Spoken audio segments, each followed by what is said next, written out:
Hi, good morning. Today let us see disorders of fat soluble vitamins. So, fat soluble vitamins, as you know, A, D, E, K. Fat soluble vitamins deficiency disorders రావడం frequent because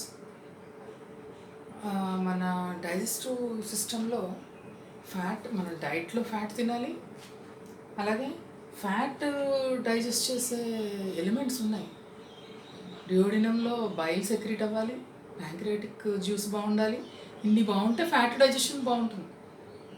అప్పుడు అందులో మళ్ళీ fat soluble vitamins dissolve అవుతాయి కాబట్టి అప్పుడు అవి absorb అవుతాయి. So water soluble vitamins మనకి అబ్జార్బ్ అయినంత ఈజీగా ఫ్యాట్ సాల్యుబుల్ విటమిన్స్ అవ్వవు. అందుకని ఇవి డెఫిషియన్సీ డిజార్డర్స్ ఎక్కువ వస్తాయి.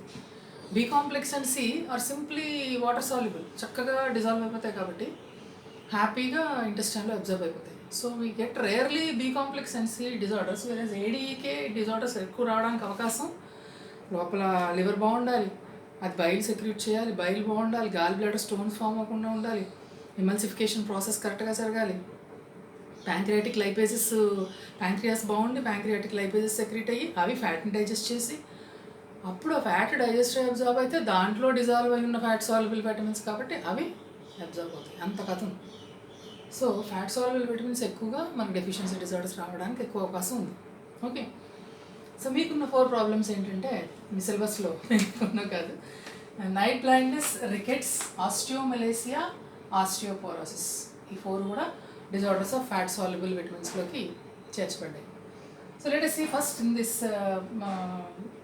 Set night blindness and rickets ఈ పేజ్లో చూద్దాం. నైట్ బ్లైండ్నెస్, రే చీకటి అంటాం కదా. So this is also called technically nyctalopia. Okay, so దీంటిది రే చీకటి, నైట్ టైం చూడలేకపోవడం, poor vision in dim light. So or low light సరౌండింగ్స్లో చూడలేకపోవడం, నైట్ టైం కానీ లేదా డిమ్ లైట్లో కానీ సరిగ్గా చూడలేకపోవడం. ఏంటి ప్రాబ్లం ఎందుకు వస్తుంది? Of course vitamin D deficiency.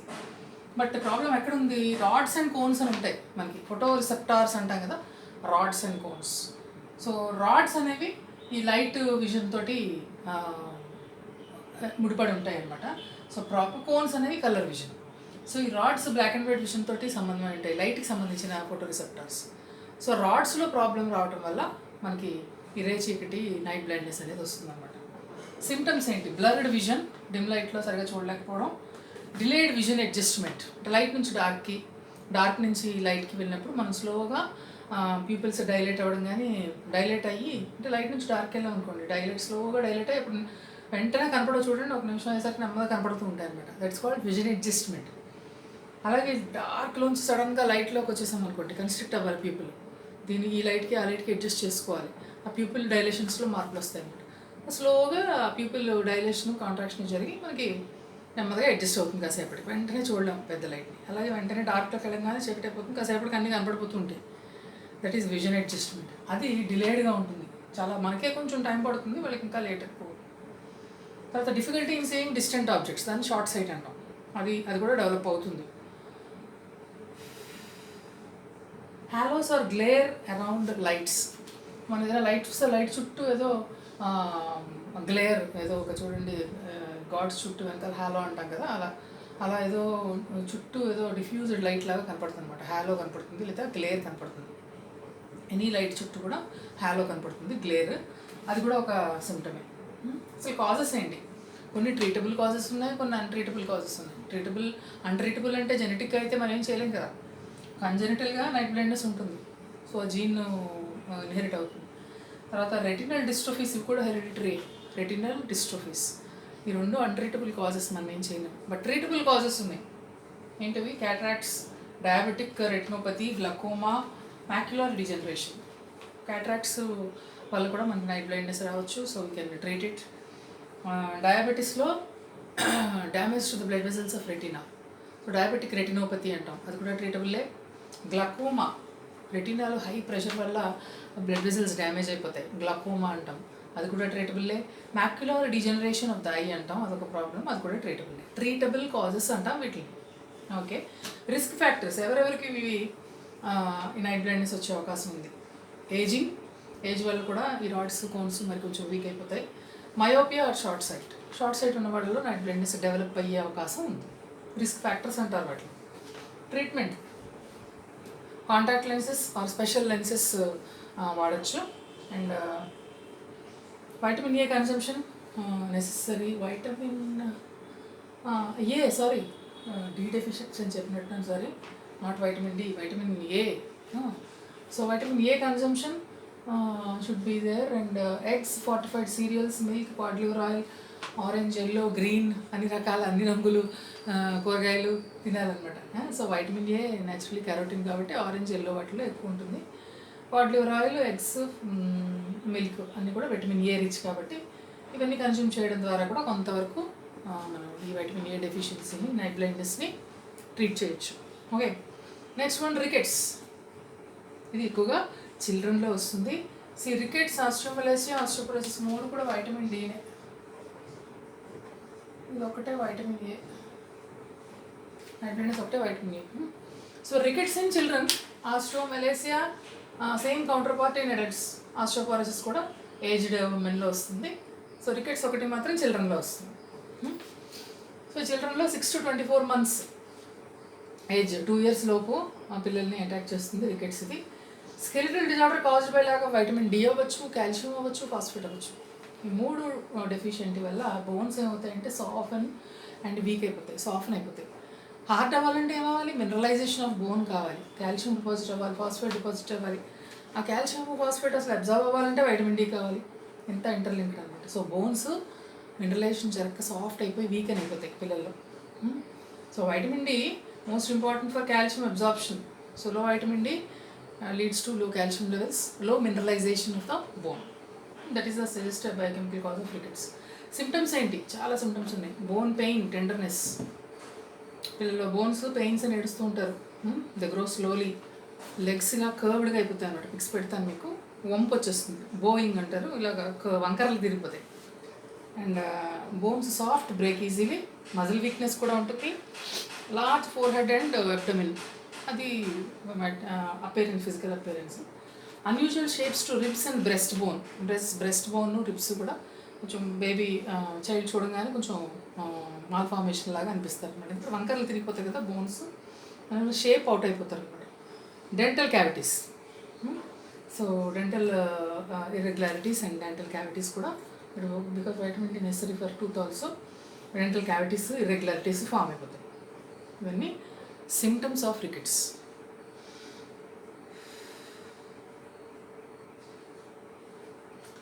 Causes lack of vitamin D ఇందాక చెప్పుకున్నదే. జెనెటిక్ ఫ్యాక్టర్ కూడా ఉంది. హైపోఫాస్ఫేటేమిక్ రికెట్స్ అని ఒకటి ఉంది. హైపోఫాస్ఫేటేమిక్ రికెట్స్. అందులో లో ఫాస్ఫేట్ లెవెల్స్ వల్ల కూడా మనకి రికెట్స్ వచ్చే, బోన్ మినరలైజేషన్ జరక్క రికెట్స్ వచ్చే అవకాశం ఉంది. అది జెనెటిక్ ఫ్యాక్టర్. మిగతాది వైటమిన్ డి డెఫిషియన్సీ కాజ్. ఇంకా ట్రీట్మెంట్ జనరల్లీ మనకి డెఫిషియన్సీ వల్ల వచ్చిందంటే అది తింటే మరి ట్రీట్ అవుతుందని కదా అర్థం. కాల్షియం, ఫాస్ఫేట్, వైటమిన్ డి ఎక్కువగా తీసుకోవాలి. ముందు ఎక్స్పోజర్ టు సన్లైట్, ఇది most trending advice by doctors these days. ఏంటంటే సన్లైట్ ఎక్స్పోజ్ అయితే వైటమిన్ డి సింథసైజ్ అవుతుంది, బాడీ ఓన్గా తయారు చేసుకుంది కొలెస్ట్రాల్ నుంచి, సబ్క్యూటేనియస్ కొలెస్ట్రాల్ నుంచి.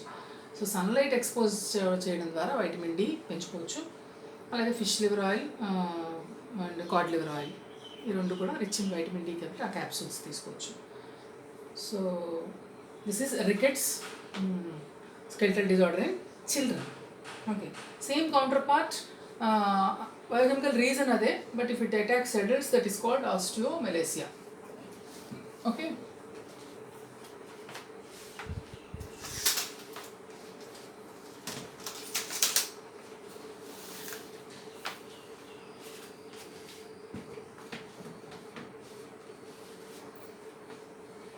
చూడండి ఎంత వర్కౌట్ చేస్తున్నామో మీ గురించి. మరి మీరు ఏం రాస్తున్నారో ఏంటో ఏమీ తెలియట్లేదు. వీడియో చూసేటప్పుడు పక్కన పెన్ను పుస్తకం పట్టుకొని రాయండి. పాయింట్లు ఏం చెప్తున్నామో, ఏం వినపడుతుందో అది ఇయర్ ఫోన్స్ పెట్టుకొని ఏదో ఒకటి రాసి తర్వాత ఒకసారి మళ్ళీ బుక్ని ఇలా తిరగేయండి. నోట్స్ అలాగే ఇస్తున్నాం, నోట్స్లు రాస్తున్నాను చూస్తున్నారు కదా. జస్ట్ బికాజ్ మీరు లాస్ట్ సెమిస్టర్ కొంచెం స్కోరింగ్ బాగుండాలని చెప్పి నోట్స్ ఓన్ హ్యాండ్ రైటింగ్తో రాసి మరి మీకు పిక్స్ పెడుతున్నాను. దానికి మరి మీరు ఎంత మాకు రివార్డ్ ఇస్తారు, మీ మీ తరపు మీరు ఎంత మాకు వెనక్కి చూపిస్తారో హార్డ్ వర్క్ తెలియట్లేదు. వీడియోస్ వ్యూస్ చూస్తుంటే గాయత్రి మేడం అసలు ఎవరు చూడట్లేదు అంటున్నారు. మరి ఎవరి ప్రాబ్లమ్స్ ఎవరికున్నా ఏమంటారో తెలియట్లేదు. ఇంట్లోనే ఉంటున్నారు, మరి మంచం మీద పెట్టుకుని ఇలాగ వీడియోలాగా సినిమా చూసినట్టు చూడకండి. వీడియో ఆన్ చేశారంటే బుక్ పెట్టుకొని హెడ్డింగ్ పెట్టి ఏం చెప్తున్నారు, ఇయర్ ఫోన్స్ పెట్టుకొని ఆ పాయింట్లు రాయండి. కనపడితే లేకపోతే లేదు, చెప్పింది పాయింట్లు రన్నింగ్ నోట్స్ రాయండి. రాసి అప్పుడు మళ్ళీ వెంటనే మెటీరియల్ పెడుతున్నాను, అది ప్రింట్ తీసుకుంటారో ఏం చేస్తారో, లేదా చక్క బుక్ పెట్టుకొని మళ్ళీ రాసుకుంటారు. స్కోరింగ్ పేపర్ అని చెప్పాను మీకు. ఇంకొక టాపిక్ ఉంటే యూనిట్ అయిపోద్ది, సెకండ్ యూనిట్. ఇంక 4 వీక్స్లో మొత్తం సిలబస్ అవ్వగొట్టేస్తాను, రివిజన్. ఇంకా చక్కగా రిజల్టర్స్ చాలా కన్ఫ్యూజన్, బట్టి పట్టడమే. కాబట్టి చక్కగా రాసేటప్పుడు కూడా వీడియో చూసేటప్పుడు ఒక నోట్స్ రాయండి, తర్వాత పిక్స్ పెడుతున్నాను. అదంతా ప్రింట్లు తీసేసుకోకుండా చక్కగా బుక్ పెట్టుకొని మళ్ళీ పేజ్ నోట్స్ రాయండి. మీ గురించి నేను నోట్స్ రాసినప్పుడు మీకు రాయడానికి ఏంటి అర్థమవుతుందా? So don't see like a movie. Cell పట్టుకుని ఎక్కడో చోట అలా కూర్చుని ఏం చెప్పారు ఇవిడ అని ఇలా చూసేయడం కాదు. తినగా బుద్ధిగా కూర్చొని ఒక క్లాస్ లాగా ఫీల్ అయ్యి రన్నింగ్ నోట్స్ అది ఫెయిర్ నోట్స్ శ్రద్ధగా వింటూ ఏదో ఒకటి రాయండి. అప్పుడు మేము ఈ పడ్డ కష్టానికి కొంచెం ఫలితం ఉంటుంది. క్లాస్ ఏమో చక్కగా చాక్పీస్ పట్టుకొని వచ్చి రాసేస్తాం. మీకు ఎంత ప్రిపరేషన్ వస్తుందో చూస్తున్నారు కదా. రకరకాల రంగులు ఉపయోగించి మెయిన్ పాయింట్స్ అన్నీ, సమ్మరీ పాయింట్స్ అన్నీ పెట్టి చేస్తున్నాం. సో దానికి మీరు రిసిప్రకేషన్ అనేది చూపించాలి, చూస్తాం. అది so don't see it like a movie. చక్కగా క్లాస్లో కూర్చున్నట్టుగా ఒక బుక్ పెట్టుకొని రన్నింగ్ నోట్స్ రాస్తూ రాయండి. ఒకళ్ళు ఫోన్ చేయట్లేదు, ఏంటి మేడం ఇదేంటి అదేంటి అని. డౌట్స్ కానీ లేకపోతే ఏంటి ఇది ఎలా రాయాలని కానీ, మరి ఏంటి what is happening at the other hand అసలు చూస్తున్నారా లేదా, వ్యూస్ రావట్లేదని చెప్తున్నారు Gayatri madam. Sirs please tell me why most of them are not seeing. Views అసలు ఎక్కువ ఉండట్లేదు మేడం, మనం పెడుతున్నాం అంతే అంటున్నారు. Why they are not seeing, we are not able to know. ఎంతమంది రోజు ఎన్ని కాల్స్ అని చేస్తాం. Yesterday or day before yesterday vitamin niacin దాంట్లో ఎవరైనా ఫోన్ చేస్తారేమో అని చూశాను. అది B2 అని చెప్పినట్టున్నాను, ఐ థింక్ అది B3. బట్ ఈ B2 B3 అన్నవి ఒకసారి గుర్తుపెట్టుకోండి, ఒక్కొక్క బుక్లో ఒక్కొక్కలాగా ఉంటుంది. So B2 riboflavin actually, but later తర్వాత ఏం చేశారంటే అదొక గ్రూప్ ఆఫ్ విటమిన్స్ అని చెప్పేశారు. ఒక బుక్లో నియాసిన్ B2 అని ఉంది, మళ్ళీ జనరల్ మన బుక్స్లో అట్లా మళ్ళీ B3 ఉంది. ఈ B2 B3 పట్టించుకోకండి, ఆ నెంబర్స్ కరెక్ట్ కాదు. నియాసిన్ అంటే నియాసిన్ అనే పెట్టండి, అది ఎవరిని అడుగుతారేమో చూశాను. So actual food and nutrition బుక్లో B2 అనే ఉంది. మళ్ళీ B2లో ఫస్ట్ రిబోఫ్లావిన్ అనుకున్నాం, తర్వాత మళ్ళీ ఒక కాంప్లెక్స్ ఆఫ్ విటమిన్స్ అన్నీ ఒక గ్రూప్ ఆఫ్ విటమిన్స్కి B2 అని ఇవ్వడం జరిగింది అని చెప్పేసి ఏదో రాసుకొచ్చాడు. సో అలా కన్ఫ్యూజ్ అవ్వకండి. B2 మనకి B2 డెఫిషియన్సీ లేదు, riboflavin of course, but niacin కూడా ఒకప్పుడు B2 అని అన్నారు. వీలైతే B3 అని రాసుకోండి, లేదంటే అసలు B3 B2 రాయకండి, నియాసిన్ అని రాయండి. That is a small clarification of the previous video. ఎవరైనా చేస్తారేమో చూశాను, ఎందుకంటే మీరు చిన్నప్పుడు చదివారు కదా B2 B3. అదేంటి మేడం B3 చెప్పేసారు, B2 అన్నారంటే B3 అని ఎవరు చేయలేదు. మరి సో ప్లీజ్ ఒకసారి డౌట్స్ ఏమన్నా ఉన్నా లేకపోతే కొంచెం క్లీన్గా వినండి. మేము తప్పులు చెప్తాం, ఒక్కొక్కసారి మీరు పాయింట్అవుట్ చేస్తే మా పిల్లలు బాగానే ఫాలో అవుతున్నారని మళ్ళీ మేము కొంచెం అలర్ట్గా ఉంటాం. That's a point. So CRs any other girls also, మిగతా బయోటెక్, కెమిస్ట్రీ, మైక్రోబయాలజీ, జెనెటిక్స్ మేడంతో ప్రాబ్లం ఉండదు. మరి మిగతా టీచర్స్ అందరూ అర్థం అవుతున్నాయా లేదా ఒకసారి కాల్ చేసి అన్న ప్రాబ్లమ్స్ ఉంటే చెప్పండి. అందరూ చూడండి, వ్యూస్ చాలా తక్కువ వస్తున్నాయి. See so osteomalacia and osteoporosis. Osteomalacia rickets చిల్డ్రన్లో ఎలా వస్తుందో same adult, same counterpart that happens, the same biochemical happening occurs in adults అనమాట, కౌంటర్ పార్ట్ అంటాం. సో ఇది కూడా softening of bones, vitamin D deficiency. Bone mineralization జరగదు, bones soft అయిపోతాయి. inadequate mineralization of bone, that is a technical definition. inadequate mineralization of bone. mineralization అంటే minerals వెళ్ళి deposit అవ్వడం బోన్లో, calcium, phosphate, collagen, organic phosphates ఇవన్నీ కూడా వెళ్ళి బోన్లో డిపాజిట్ అయ్యి బోన్ని గట్టిపరుస్తాయి అన్నమాట. ఆ మినరలైజేషన్ లేకపోవడం. Insufficient calcium absorption due to vitamin D deficiency. Again same problem, calcium absorption జరగట్లేదు. ఫాస్ఫేట్ డెఫిషియన్సీ కూడా ఉంటుంది. ఒకసారి chronic renal and liver diseases కూడా ఉంటాయి. ఎందుకంటే అవన్నీ కూడా వైటమిన్ డి సింథసిస్ తోటి ముడిపడి ఉంటాయి. కిడ్నీస్లో జరుగుతుంది conversion of inactive vitamin D to active vitamin D. 125 dihydroxy cholecalciferol అంటాం కదా. సో కిడ్నీ లివర్ కూడా వైటమిన్ డి సింథసిస్తో ముడిపడి ఉన్నాయి. అదేమో తయారు చేస్తుంది, లివర్ ఏమో స్టోర్ చేస్తుంది. సో ఆ డిసీజెస్ ఉన్నాయనుకోండి, వాళ్ళలో కూడా ఆస్టియోమెలేసియా వచ్చే ప్రాబ్లం ఉంది. So chronic renal and liver disease మీరు also be the problem. Symptoms same, diffuse joint and bone pain, spine, pelvis, legs ఇవి ఎక్కువగా ఎఫెక్ట్ అవుతాయి. Muscle weakness, difficulty in walking, hypocalcaemia, naturally calcium levels తక్కువ కాబట్టి, compressed vertebrae and diminished stature. Vertebrae అన్నీ కూడా compress అయిపోవడం వల్ల ఇలా బోయింగ్ వచ్చేస్తుంది. స్టేచర్ అనేది కొంచెం షార్ట్ అయిపోతారు అనమాట. Easy fractures, bending of bones అని మీకు తెలిసిందే. Just mild injury may cause a fracture. Just ఇలా పడతారు, విరిగిపోతుంటాయి అనమాట. బికాస్ బోన్స్లో మినరల్స్ లేవు, సాఫ్ట్ అయిపోయింది bone. So easy fractures and bending of bones is a clinical feature of osteomalacia. Biochemical findings ఏంటి? ఎక్కువ సీరంలో అది లేదు ఇది లేదు అంటాం. అవేంటి బయోకెమికల్గా? వైటమిన్ డి లేదు, సీరం కాల్షియం అండ్ ఫాస్ఫేట్ లెవెల్స్లో ఉంటాయి. ఆల్కలైన్ ఫాస్ఫేటేజ్ ఇది కూడా ఒక బోన్ మెటబాలిజంకి సంబంధించిన ఒక enzyme. So alkaline phosphatase enzymes హైగా ఉంటాయి. అండ్ పారాథైరాయిడ్ హార్మోన్ కూడా కాల్షియం మెటబాలిజం అంతా కూడా పారాథైరాయిడ్ హార్మోనే రెగ్యులేట్ చేస్తుంది. సో తక్కువ కాల్షియం రాగానే పారాథైరాయిడ్ రైజ్ అయ్యి దాని లెవెల్స్ రైజ్ చేయాలని చూస్తుంది. సో హై పీటీహెచ్ అంటే డయాగ్నోస్టిక్ ఫైండింగ్స్ అంటే ఆ ఎంజైమ్స్ ఏఎల్పి పీటీహెచ్ ఇంక్రీజ్ అయితే ఆస్టియోమెలేసియా కన్ఫర్మ్ చేస్తారు. డయాగ్నోస్టిక్ యూజ్ అనమాట.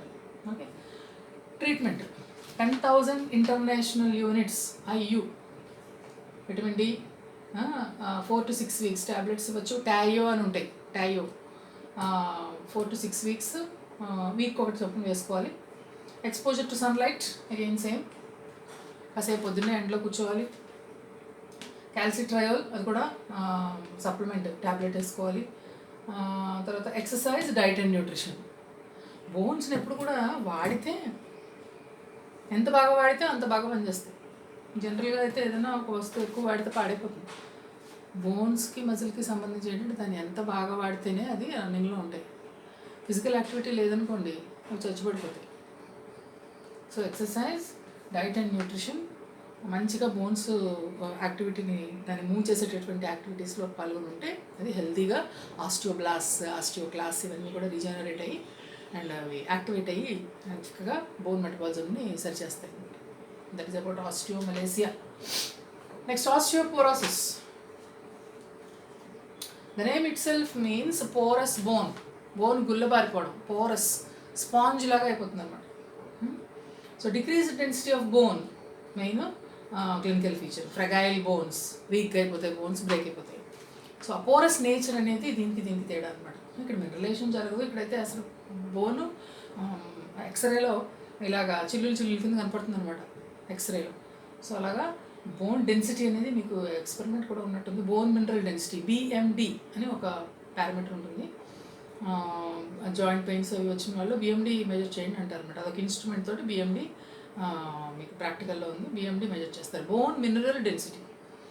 సో డెన్సిటీ ఆఫ్ బోన్ తగ్గిపోతుంది, బోన్ పోరస్ అయిపోతుంది, స్పాంజ్ లాగా అయిపోతుంది. Frequent fractures particularly spine, hips, ribs and wrist ఈ ఏరియాస్ ఎక్కువగా ఎఫెక్ట్ అవుతాయి. అవి అక్కడ ఎక్కువ ఫ్రీక్వెంట్గా ఫ్రాక్చర్స్ జరిగే అవకాశం ఉందన్నమాట. రిస్క్ ఫ్యాక్టర్స్ ఎవరెవరికి ఆస్టియోపోరోసిస్ వచ్చే అవకాశం ఎక్కువ ఉంది? ఎక్కువగా females are mostly affected. Why? Because oestrogen deficiency వల్ల. ఈస్ట్రోజన్ అనేది బోన్ మినరలైజేషన్కి ఉపయోగపడుతుంది. కానీ కొంచెం 45 అబవ్ ఇయర్స్ ఏజ్ ఉన్న ఫీమేల్స్లో ఈస్ట్రోజన్ కంటెంట్ తగ్గిపోతుంది కాబట్టి బోన్ మెటబాలిజం, బోన్ మినరలైజేషన్ తగ్గిపోవడం వల్ల వాళ్ళలో females are more affected than males for osteoporosis. Oestrogen deficiency, menopause after 45 menopausal ఉమెన్లో ఎక్కువగా ఆస్టియోపోరోసిస్ వచ్చే అవకాశం ఉంది. ఇంకా రిస్క్ ఫ్యాక్టర్స్ ఏంటి? డైట్లో కాల్షియం కానీ వైటమిన్ డి కానీ లేకపోవడం. Naturally vitamin D calcium. Familial history, genetic problems, genetic inheritance కూడా ఉంది. జెనెటిక్గా ఉన్న మనకి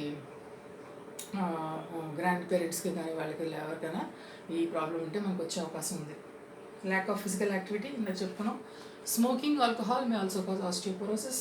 కార్టికోస్టెరాయిడ్ మెడికేషన్, కొన్ని ప్రాబ్లమ్స్కి స్టెరాయిడ్స్ ఇస్తూ ఉంటారు కదా, కార్టికోస్టెరాయిడ్ థెరపీ అంటాం.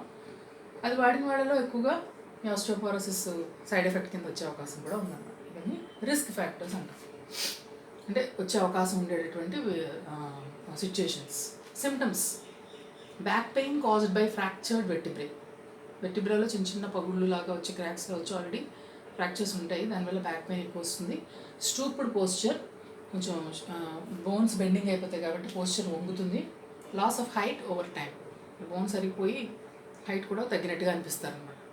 ఆస్టియోపోరోసిస్. ట్రీట్మెంట్: కొన్ని డ్రగ్స్ ఉన్నాయి.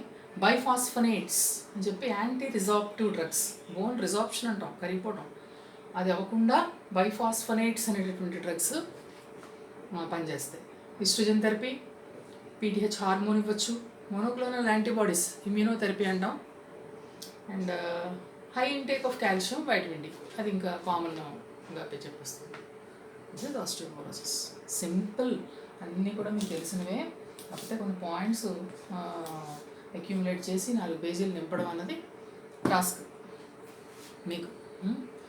సో రాసిందే రాయకుండా చక్కగా డిఫరెంట్ సబ్ హెడింగ్స్లో కాజ్ ఏంటి, సిమ్టమ్స్ ఏంటి, బయోకెమికల్ చేంజెస్ ఏంటి, ఎర్లీ సైన్స్ అండ్ సిమ్టమ్స్ ఏంటి, ట్రీట్మెంట్ ఏంటి, డిఫరెంట్ సబ్ హెడ్స్ తోటి చక్కగా రాస్తే ఫుల్ మార్క్స్ పడిపోతాయి. ఎలాగో విడివిడిగా ఎవడు ఇస్తే షార్ట్ ఆన్సర్ 5 మార్క్స్కి సరిపోతాయి ఇవి. Main question deficiency of fat soluble vitamins deficiency, disorders of water soluble అంటే 4 డిజార్డర్స్ ఇస్తున్నాడు కాబట్టి హ్యాపీగా 4 పేజెస్ రాసేయచ్చు. ఓకే, సో కష్టపడి మీకోసం నోట్స్ మంచిగా ప్రిపేర్ చేస్తున్నాను. ఎప్పటికప్పుడు ప్రింట్స్ తీసేసుకొని చక్కగా ప్రిపేర్ అయిపోండి. ఓకేనా? So this completes the third topic in this unit, disorders of fat soluble vitamins. Thank you.